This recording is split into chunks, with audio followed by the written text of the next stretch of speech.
पुनः आचरणं कुर्मः। विश्वां देव सपितर्तुरितानि परासुव यद्भद्रं तन्न आसुव वाक्यकारं वररुचिं भाष्यकारं पतञ्जलिं पाणिनिं सूत्रकारं च प्रणतोऽस्मि मणित्रयम् श्रौत्रार्हमिति चणैर्मुन्नीर्महर्षिभिर्हरदिवम् तोष्टुयमानोऽप्यवनो विभुर्विजयतेतराम् पूर्वार्धे कथितास्तुर्यपञ्चमाध्यायवर्तिनः प्रत्यया अथ कथ्यन्ते तृतीयाध्यायगोचराः नमः पाणिनिकाध्यायन पतञ्जलिभ्यः शब्दविद्यासम्प्रदायकर्तृभ्यो नमः ऋषिभ्यो मुनिभ्यो गुरुभ्यश्च नमो नमः। नमः सर्वेभ्यः भवद्भ्यः श्रोतृभ्यः। अस्माभिः गते पाठे यद्यत् पठितं तद् एकवारं स्मरामः। वयं वैयाकरणसिद्धान्तकौमुदी इत्याख्यस्य ग्रन्थस्य पूर्वकृदन्तप्रकरणं पठन्तः स्मः। प्रकरणस्य अस्य अस्माकं क्रमे तत्र आ, पञ्चाशः पाठः गतपाठः प्रवृत्तः। अस्मिन् पञ्चाशे पाठे तावत् तत्र अन्तात्यन्ताद्भदूरपारसर्वानन्तेषुडः इति एतत् सूत्रं पठितम्। संज्ञायामिति न सम्बद्धं भवति। अन्तादिषु उपपदेषु सत्सु गम् धातोः डप् प्रत्ययः भवति इति सूत्रस्य अर्थः। ततः डित्तुसामर्थ्यात् अभस्यापि टेर्लोपः इति कृत्वा तत्र गम् धातोः अम् इति टिभागस्य लोपः भवति अन्तं गच्छति इति अन्तगः इति सिद्ध्यति। ततः सर्वत्र पन्नयोरुपसङ्ख्यानम् इति तत्र वार्तिकं पठितं। सर्वत्र इति उपपदे पन्न इति उपपदे च डप् प्रत्ययः गम् धातोः वक्तव्यः। ततः सर्वत्र गच्छति इति सर्वत्र गः पतितम् अर्थात् पन्नं गच्छति इति पन्नगः इति साधितम्। ततः पन्नमिति पद्यतेः क्रान्तं क्रियाविशेषणम् इति उक्तम्। तदनन्तरम् अस्माभिः वार्तिकं पठितं पुरसो लोकश्च इति। उरस् इति शब्द उपपदे अपि गम् धातोः डप् प्रत्ययः भवति, परन्तु उरस् शब्दे विद्यमानस्य सकारस्य लोपः भवति इति। ततः उरसा गच्छति इति उरगः इति रूपं सिद्धं भवति। ततः तत्र अग्रे वार्तिकम् अस्माभिः पठनीयम् अस्ति। सुदूरोरधिकरणे इत्यतः पठनीयमस्ति। एतावान् विषयः गते पाठे पठितः अभूत्। सुदूरोरधिकरणे इतः एव पठनीयमस्ति इति चिन्तयामि। सत्यम्। तर्हि तत्र आ, आ, एवम् इदानीम् अस्माकं क्रमे एकपञ्चाशस्य पाठस्य च आरम्भः भवति पूर्वकृदन्तप्रकरणस्य। तत्र सुदूरोरधिकरणे इति वार्तिकं किं कथयति इति द्रष्टव्यम्। सुदूरोः सुश्च दुर्च सुश्च दुश्च सुदूरौ तयोः सुदूरोः द्वौ अपि प्रादी स्तः। सु अपि च दुर् इत्येतद् उपपदद्वयं यदा भवति तदापि गम् धातोः अधिकरणार्थे अधिकरणम् अत्र अर्थः परिवर्तितः अस्ति। अधिकरणार्थे डप् प्रत्ययः भवति इति। तर्हि पश्यन्तु कथम् अधिकरणार्थः अत्र तत्र गतः भवति अथवा अवगतः भवति इति विग्रहेण ज्ञास्यते। सु इति सुखार्थे अत्र प्रयुज्यते। सुखेन गच्छति अत्र सुगः इति। नाम यत्र कश्चन गन्ता सुखेन गच्छति तादृशं स्थानं तादृशः स्थानविशेषः सुगः भवति। सः ग्रामः अपि भवितुमर्हति, नगरं चेत् सुगम् इति, नगरी चेत् सुगा इति, एवं तत्र भवति। एवमेव दुर्गः इत्यपि सिद्ध्यति। तर्हि अत्र तु दुःखेन गच्छति इति विग्रहः करणीयः। तत्र दुःखार्थे दुर् इति प्रयोक्तव्यम्। दुःखं नाम कठिनतया क्लेशेन। तर्हि उभयत्रापि सु दुर् इति उपपदयोः सतोः गम् धातोः डप्रत्ययः भवति, तस्य अवशिष्यते। सुगम् अ तिलोपः भवति, सुग अ सुगा। ततः विभक्तिकार्ये कृते सुगः इति प्रयोगः सिद्धः जायते इति अस्ति। ततः एतद् उदाहरणद्वयमेव अत्र भवति। दुर्गः इति तु आङ्ग्लभाषायां वदन्ति फोर्ट्, तत्र उर्दू मध्ये किला, नाम राजभिः तथा रीत्या निर्मितं भवति यत्र शत्रूणां प्रवेशः तथा सरलः न भवति। शत्रवः तत्र प्रवेष्टुं सौकर्येण न शक्नुवन्ति इति।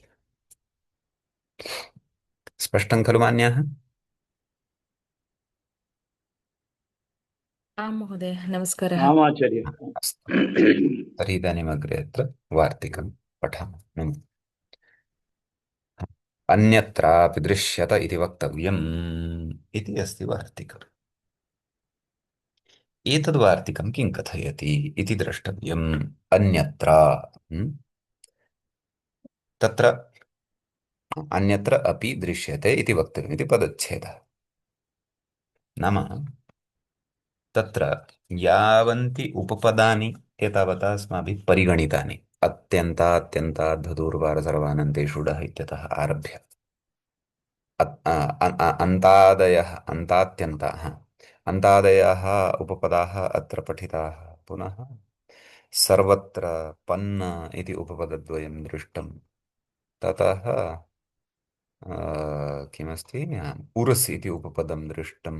सु दुर् इति एतद्वयम् उपपदं दृष्टं। सम् तर्हि एतानि उपपदानि विहाय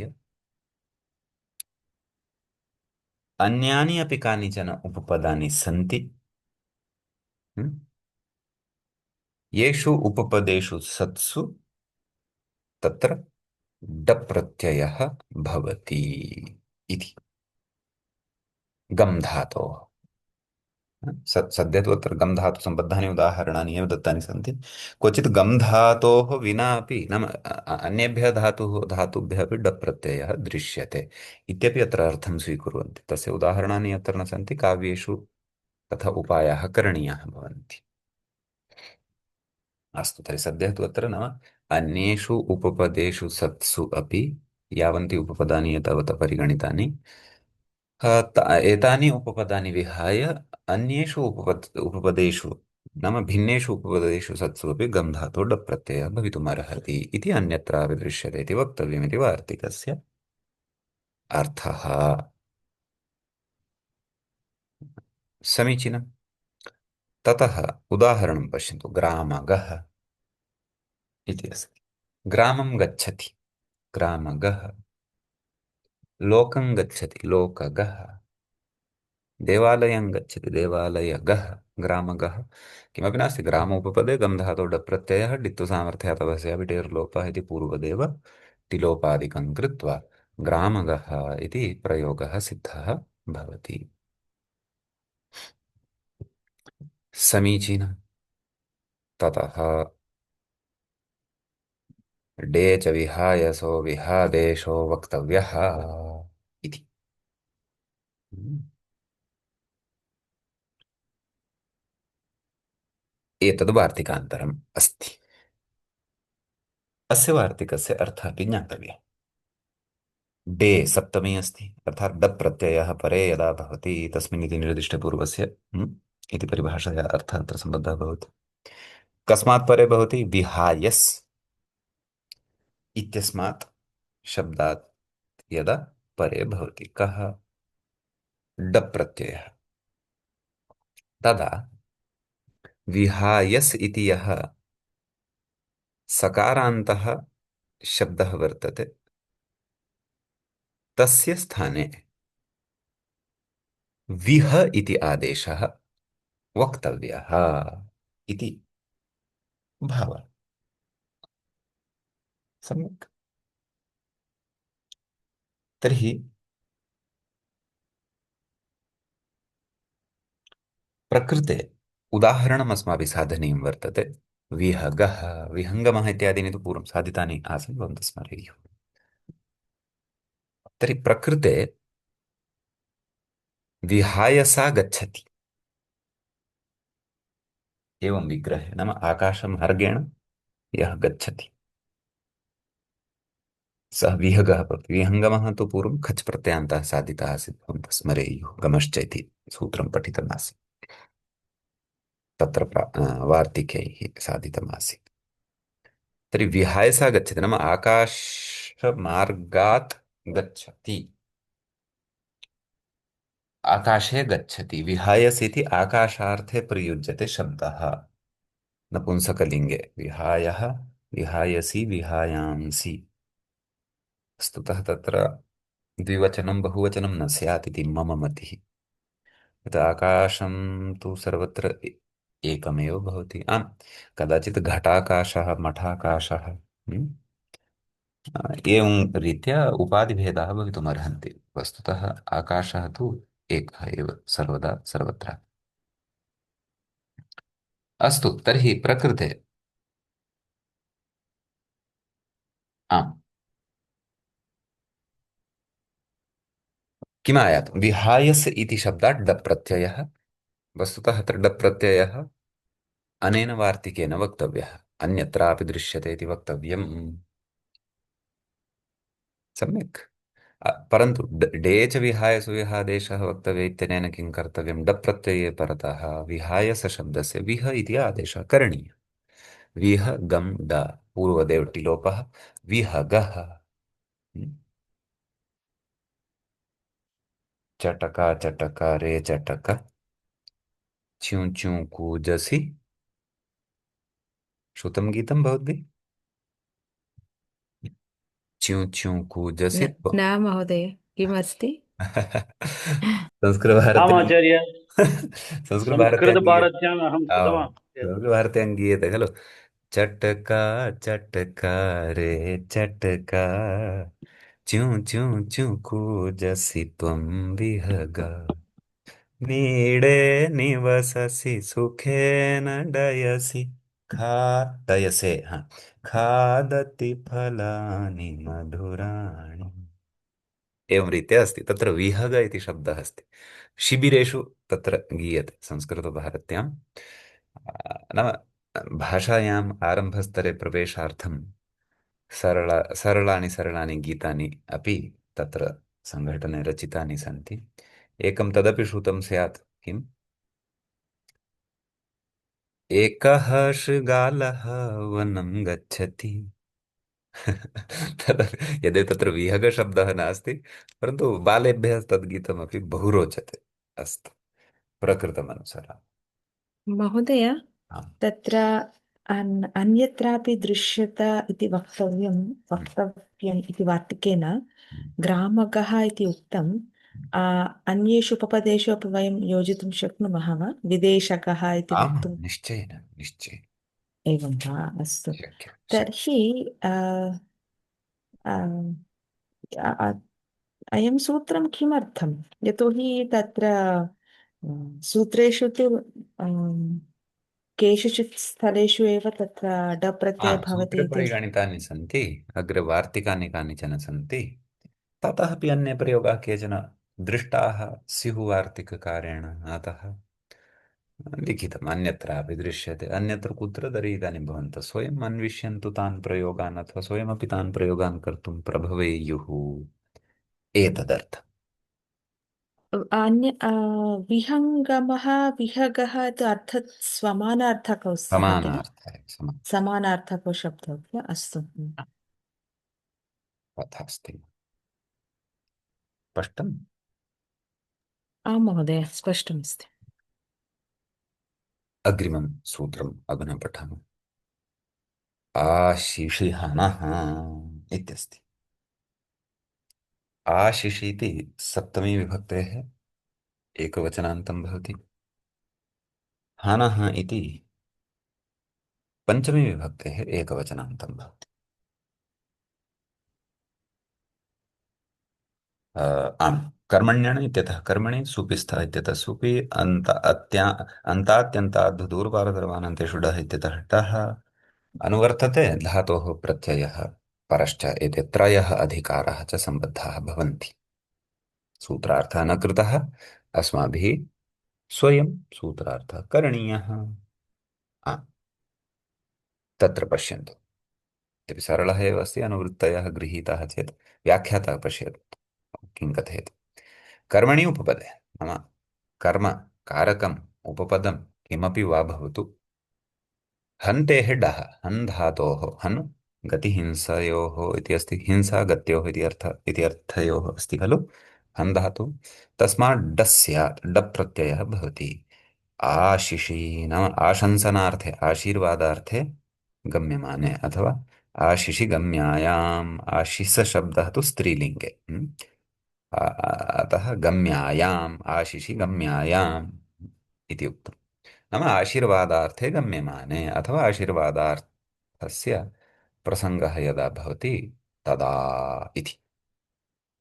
समीचीनम्, एतत् एषः अर्थः। इदानीम् उदाहरणं पश्यामः। एषः साक्षात् उदाहरणमेव दत्तवान् अस्ति ग्रन्थकारः। शत्रुं वध्यात् शत्रुहः, शत्रुं वध्यात् शत्रुहः, शत्रुं वध्यात् शत्रुहः, विभज्य वदिष्यामश्चेत् शत्रुं वध्यात् इति विग्रहः, शत्रुहः इति च अत्र प्रयोगः सिद्धः भवति। तर्हि आम्, शत्रु इति महोदय, तत्र मध्यमलोपी समासः भवति वा? वध्यात् शत्रुः इति। नैव नैव, एषः उपपदसमासः अस्माभिः पठ्यमानः अस्ति। अस्तु। विग्रहः एषः। वध्यात् इत्यत्र हन् धातुः अस्ति, आशीर्लिङ्गकारस्य प्रयोगः एषः। ओ वध्यात् एवं। वध्यास्तां वध्यासुः, हनो वधलिङ्, तेन वधादेशः भवति, हन् ओ धातुः हन्, हन् धातुः। अस्तु अस्तु। शत्रुं वध्यात् इति शत्रु, अस्तु अस्तु। लौकिकविग्रहः। अवगतम् शत्रु अवगतम्, अम् क्षम्यताम्। हन् इति अलौकिकविग्रहे, तत्र हन् धातोः आशिषि हनः इत्यनेन आशीर्वादार्थे डप् प्रत्ययः, तस्य अ अवशिष्यते। ततः हन् इत्यत्र विद्यमानस्य टेः लोपः भवति। आम्, डित्तु सामर्थ्यात् अभस्यापि टेर्लोपः, हन् अभस्यापि, हा सत्यं, भसंज्ञा तु अत्र न भवति, स तु चतुर्थ पञ्चमाध्यायस्य विषयः भसंज्ञा। अतः डित्तु सामर्थ्यात् अभस्यापि टेर्लोपः इत्यनेन लोपः। यद्यपि टेः एव सूत्रं तत्र भवति अन्ततः, तत्सर्वं विस्तरेण पूर्वं चर्चितमस्ति। अस्तु, शत्रु ह आ, शत्रुः, बस् मेलयामः, शत्रुः नाम भवान् शत्रुः इति यदि वदामः तर्हि तत्र आशीर्वादार्थो भवति, नाम शत्रूणां हननं कुर्यात् इति आशीर्वादः तुभ्यम् अस्ति। तर्हि सुबन्तपदेषु अपि अथवा कृदन्तपदेषु अपि अर्थाः भवन्ति, तत्तु प्रसिद्धः एव विषयः। कर्ता कर्मभावः, एते अर्थाः तु भवन्ति एव, परन्तु एतदतिरिक्ताः अन्येपि अर्थाः आशीर्वादादयः अपि भवन्ति इति भावः। सम्यक् अवगतम्। इदानीम् आशीर्वादार्थः यदि नास्ति, तत् पृच्छति आशिषि किम्, तदा तु ड न भवति, परन्तु कर्मण्यनित्यनेन अण एव भवति। तदा चेत् तथा चेत् शत्रुहः इति प्रयोगः न भवति, शत्रुघातः इति प्रयोगः भवति। तर्हि तत्र विग्रहः कथम्? शत्रुं हन्ति अथवा शत्रोः हननम्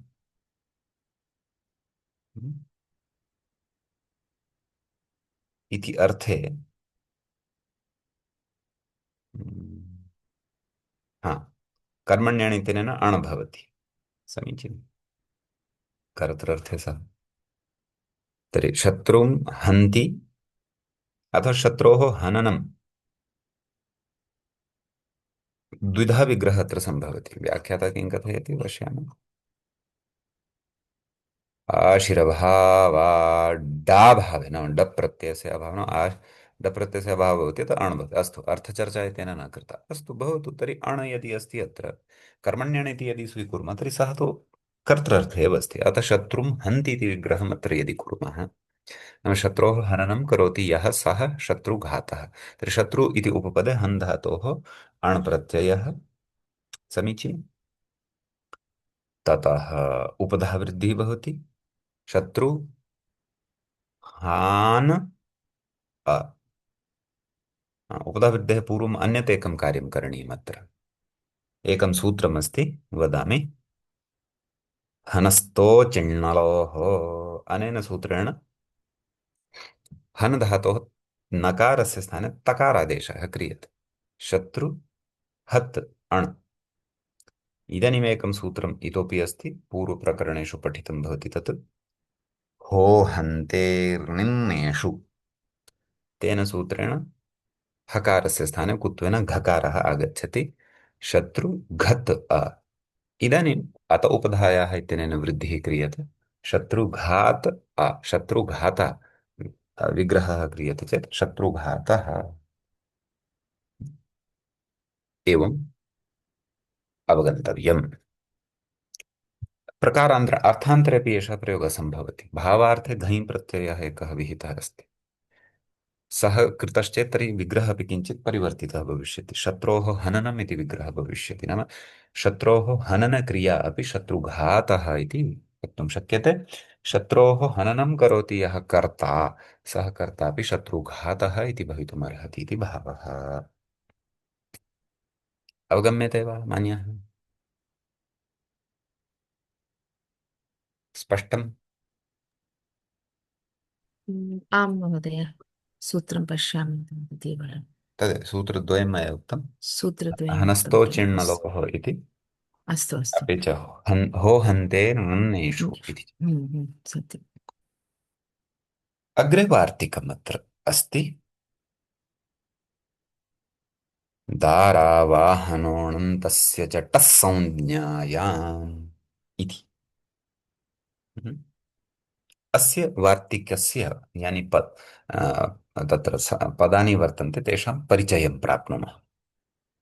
दारौ इति अस्ति, सप्तमी एकवचनम्, अर्थात् दारु इति उकारान्ते उपपदे इति अर्थः आगतः। ततः दारौ आहनः, आहनः नाम आम् उपसर्गपूर्वकः यः हन् धातुः, तस्मात् अनन्तस्य, सः धातुः अण् प्रत्ययान्तः भवेत्। सम्यक्। अनन्तस्य च टः संज्ञायाम्, संज्ञायां गम्यमानायां टः इति च आदेशः भवति इति सामान्यतया एतावान् अर्थः लभ्यते। विशिष्टार्थम् अस्य वार्तिकस्य स्वयमेव मूले कथयन्नस्ति ग्रन्थकारः। पश्यन्तु, दारुशब्दे उपपदे, दारु नाम काष्ठम्, आङ् पूर्वात् हन्तेः अण् नाम हन् धातोः अण् इति प्रत्ययः भवति। तस्य अण्णन्तस्य च हन् धातोः टकारः इति अन्तादेशः अपि भवति इति वक्तव्यम् इत्यर्थः। समीचीनं। नाम दारूपपदः अपेक्षितः हन् धातुः, तस्मात् अण् प्रत्ययः एतेन भवति। हन् धातौ यः नकारः अस्ति तस्य नकारस्य स्थाने टकारः अपि भवति इति भावः। सम्यक् वार्तिकस्य अर्थः अवगतः स्यात् इति चिन्तयामि। उदाहरणे इतोपि स्पष्टता भविष्यति। उदाहरणं साधनीयं। दार्वाघाटः। तर्हि अस्य विग्रहः भविष्यति दारु आहन्ति। दारु शब्दः नपुंसकलिङ्गे भवति। दारु दारुणि दारूणि। अत्र दारौ इति पुल्लिङ्गे तु यथा गुरौ इति भवति, तत्तु शब्दस्य निर्देशार्थं प्रयुक्तमस्ति तावदेव। अस्तु, तर्हि दारु इति उपपदे, दारु हन्ति इति विग्रहे दारु इति उपपदे, अ, कर्मण्युपपदे आङ् उपसर्गपूर्वक हन् धातोः अणप्रत्ययः। समीचीनं। केन? दारावाहनोऽनन्तस्य चटसंज्ञायाम्। अपि च धातोः नकारस्य स्थाने टकारादेशोऽपि। दारु आ, आङ् उपसर्गः अपि स्वीकरणीयः। दारु आ हट् अ, अणः अ अवशिष्टः। समीचीनं। सूत्रं यत् गते उदाहरणे मया ट श्रावितम्, आदेशः केन सूत्रेण भवति अनेनैव महोदय? वार्तिकेन अण्णन्तस्य च टः संज्ञायाम् ओ एवम्। अनेनैव टकारादेशोऽपि भवति। समीचीनं। ततः स्थितिः लब्धा। दारु आ हट् अण्, अण् एतस्य अ अवशिष्टम्। इदानीं हो हन्तेरण्येषु अनेन सूत्रेण हट् इत्यत्र विद्यमानस्य हकारस्य घकारादेशः। दारु आ घट् अ, अत उपधायाः इत्यनेन उपधाः वृद्धिः। दारु दारु आ घाट अ, आघाट। दारु प्लस आघाट इति स्थिते इको यणचि इत्यनेन दारु इत्यत्र विद्यमानस्य उकारस्य यण दार्वा घाट विभक्तिकार्यं कुर्मश्चेत् दार्वा घाटः इति प्रयोगः तत्र सिद्धः भवति।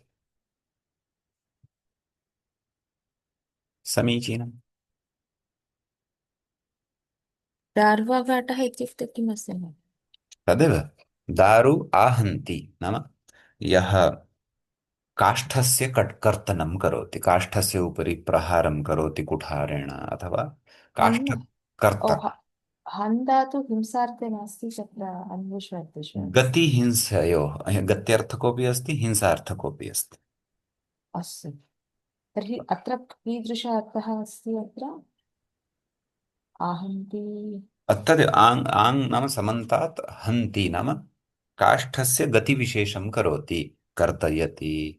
तस्य कर्तयति। द्वारं अस्तु। वातायनम् अथवा उपकरणम् उत्पीठिकाम् आसन्दम् इत्यादिकं निर्माति यः जनः, अथवा तद् नास्ति चेदपि सामान्यतया दारुणः गतिं, काञ्चिदपि गतिं यः करोति, आनयनं नयनम् अथवा तस्य दारुणः उपरि प्रहारः, सः दार्वाघाटः भवति।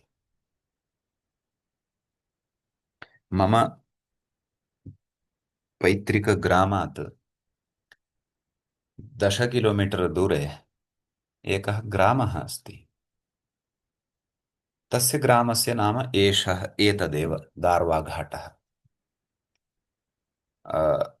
उच्चारणे किञ्चित् दारुवा इति ते वदन्ति, दारुवा घाट, परन्तु लेखने तु सेम् टु सेम् एतदेव अस्ति, दार्वाघाटः।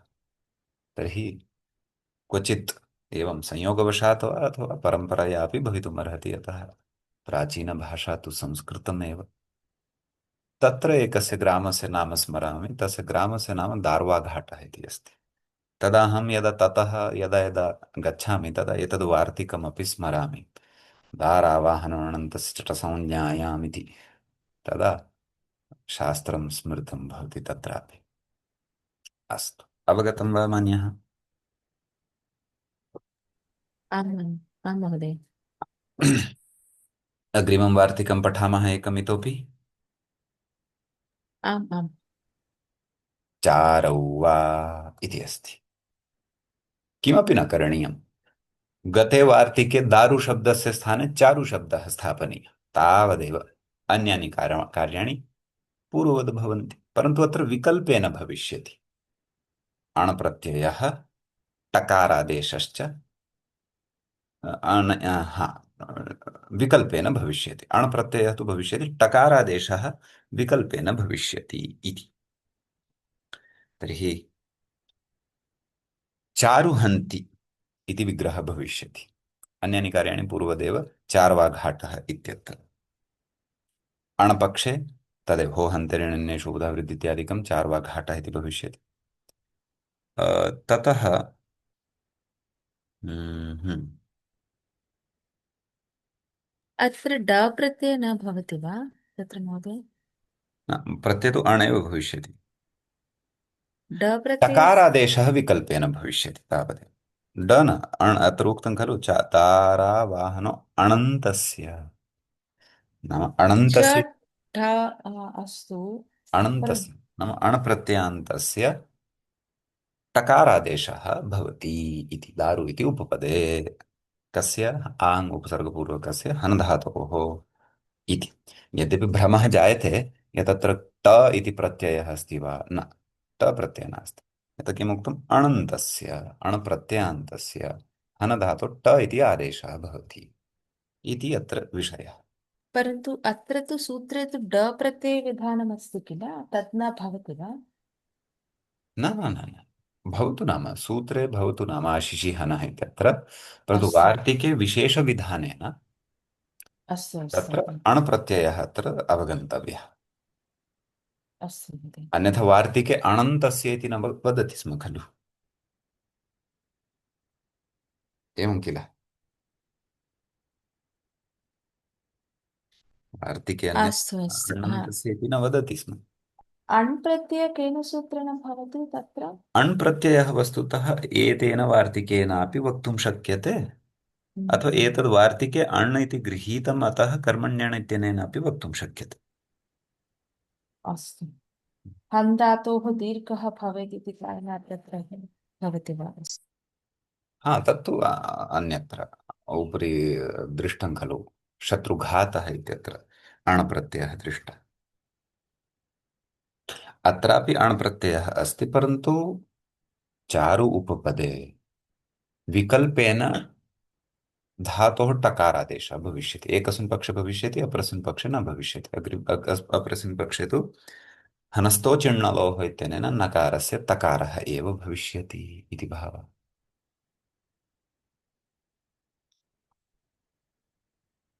अवगम्यते अथवा भ्रमः जायते? हरिः ओम्।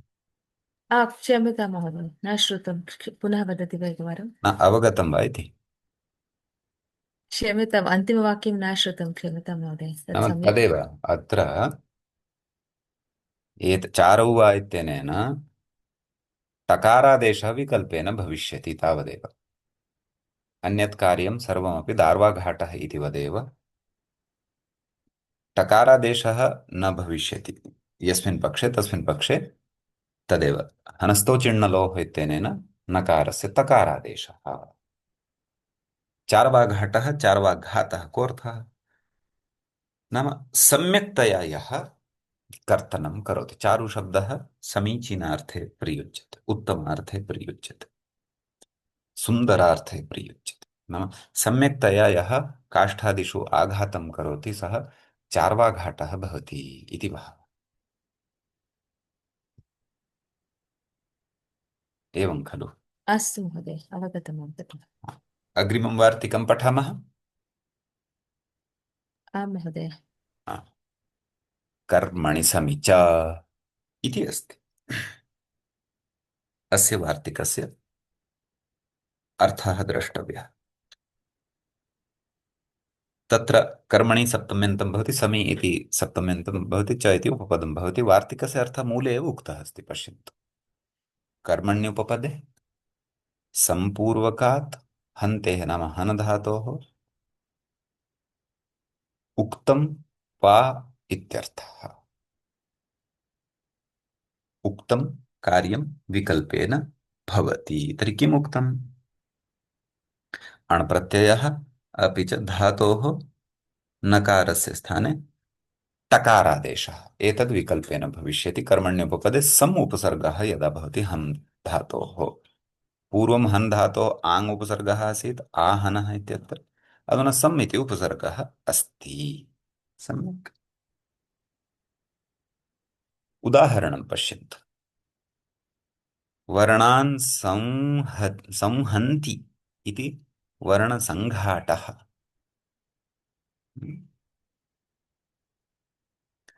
नाम वर्णानां समुदायः एव इत्यर्थः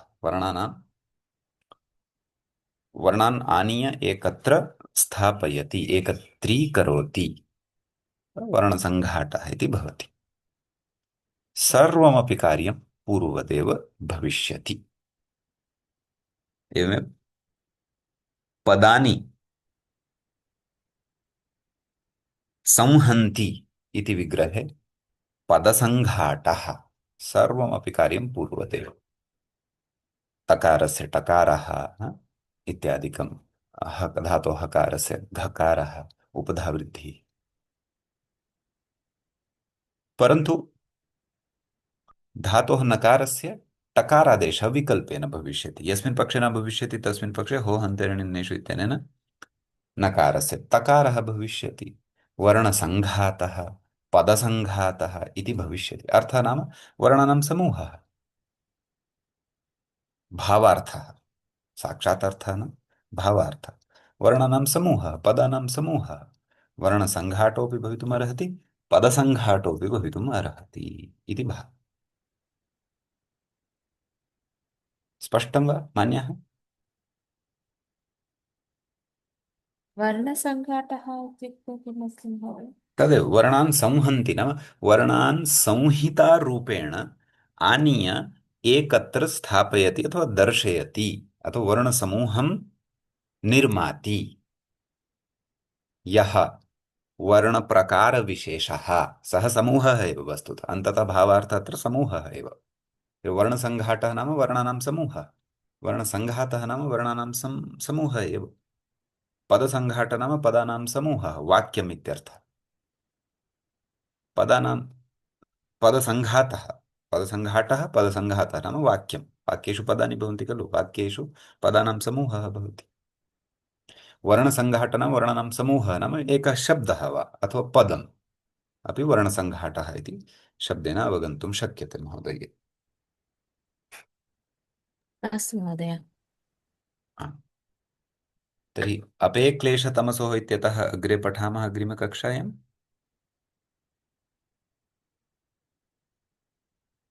किं वदन्ति अन्यत् उदाहरणमपि अस्ति किल पदसङ्घातः पदसङ्घातः हा उदाहरणद्वयमस्ति समानरीत्या खलु समानरीत्या वर्णसङ्घाटः इति वर्णसङ्घातः इति पदसङ्घातः अपि अस्ति किल फलकं तत् पश्यन्ती अस्ति खलु भवती पदसङ्घाटः हा हा पदसङ्घातः इति समानरीत्या एव भवति किल अर्थः समानः वर्णसङ्घातः अस्तु अस्तु सम्यक् महोदय अग्रिमकक्षायां अस्तु अस्तु अन्यः कोऽपि प्रश्नः अन्येषां वा मान्यः भवति चेत् वदन्तु अन्यथा मङ्गलं कुर्मः महोदय पदं दृष्ट्वा कथं जानीमः तत्र डा प्रत्ययः अस्ति वा टा प्रत्ययः अस्ति वा इति तत्र यथा उदाहरणं न अधुना तु पठितम् अतः तत्र स्मरणे अस्ति परन्तु अग्रे तु यदा पदं पश्यामः तत्र ड प्रत्ययः अस्ति वा टा प्रत्ययः अस्ति वा इति कथं जानीमः? तद् प्रसङ्गानुरोधेन यतः किञ्चित् तत्र रूपे भेदः भवति क्वचित् स्त्रीलिङ्गरूपेण स्पष्टता भवति यत्र ट प्रत्ययः अस्ति तत्र स्त्रीत्वविवक्षायां टिड्ढण इत्यनेन ङीप् भवति सन्दर्भानुसारं तत्र अर्थः कः अस्ति कर्म इति उपपदमपेक्षितं वा तत्सर्वं दृष्ट्वा ज्ञातव्यं भवति किञ्चित् सन्दर्भानुसारमपि किञ्चित् व्याकरणमपि सहकरोति तत्र व्याकरणे यदि अस्ति कोशः सहकरोति तद् वयं टङ्कयामः कल्पद्रुमे अवाचस्पत्ये अमरकोशे तर्हि तत्रापि व्युत्पत्तयः उक्ताः भवन्ति इति बहुभिः प्रकारैः ज्ञातुं शक्यते महोदय। यदि कौमुदी कण्ठे अस्ति अथवा अष्टाध्यायी वार्तिकसंहिता कण्ठे अस्ति तदापि वयं ज्ञातुं शक्नुमः, अन्यथा दृष्ट्वा वा ज्ञातुं शक्नुमः। एते उपायाः सन्ति ज्ञातुं महोदय। अस्तु महोदय, समीचीनम्। सम्यक्। तर्हि मङ्गलं कुर्मः। ॐ विश्वनिदेव सवितर्दुरितानि परासु वा यद्भद्रं तन्न आसु वा। वाक्यकारं वररुचिं भाष्यकारं पतञ्जलिं पाणिनिं सूत्रकारं च प्रणतोऽस्मि मुनित्रयम्। श्रौत्रार्हन्ति चणैर्गुण्यैर्महर्षिभिर्हरदिवं तोष्टुयमानोऽप्यगुणो विभ्रविजयतेतराम्। पूर्वार्धे कथितास्तुर्यपञ्चमाध्यायवर्तिनः प्रत्यया अथ कथ्यन्ते तृतीयाध्यायगोचराः। नमः पाणिनिकात्यायनपतञ्जलिभ्यः शब्दविद्यासम्प्रदायकर्तृभ्यो नमः ऋषिभ्यो मुनिभ्यो गुरुभ्यश्च नमो नमः। एवञ्च वैयाकरणसिद्धान्तकौमुदी इत्याख्यस्य ग्रन्थस्य पूर्वकृदन्तप्रकरणस्यास्य एकपञ्चाशः पाठः अस्माकं क्रमे सम्पन्नतां गतः। अग्रिमे पाठे अग्रिमं विषयमादाय उपस्थिताः भविष्यामः। तावता नमः सर्वेभ्यः भवद्भ्यः श्रोतृभ्यः नमः।